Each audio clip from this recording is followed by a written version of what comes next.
மேட்டூர் அரசு மருத்துவமனையில் அறுவை சிகிச்சையால் பார்வை இழந்தவர்களுக்கு தமிழக அரசு அறிவித்துள்ள 3 லட்சம் ரூபாய் நிவாரணத் தொகையை 25 லட்சமாக உயர்த்தி தர வேண்டும் என பாதிக்கப்பட்டவர்கள் வேண்டுகோள் விடுத்துள்ளனர். சேலம் மாவட்டம் மேட்டூர் அரசு மருத்துவமனையில் கண் புரைக்காக அறுவை சிகிச்சை செய்த 23 பேருக்கு கண் பார்வை பறிபோனது. இதில் பாதிக்கப்பட்டவர்கள் அனைவருக்கும் முதலமைச்சர் ஜெயலலிதா தலா 3 லட்சம் நிவாரணத் தொகை வழங்கப்படும் என தெரிவித்திருந்தார்.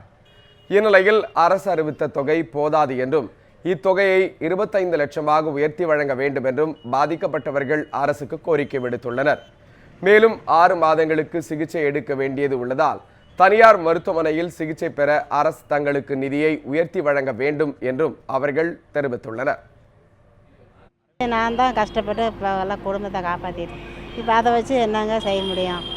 உங்களுக்கு 3 லட்சம் ரூபாய் அரசாங்கம் கொடுத்துருக்காங்க, நீங்கள் எப்படி பார்க்குறீங்க? ஏன்னா இன்னும் கொஞ்சம் ஏதோ சேர்த்து கொடுத்தா பரவாயில்ல பார்க்குறோம்.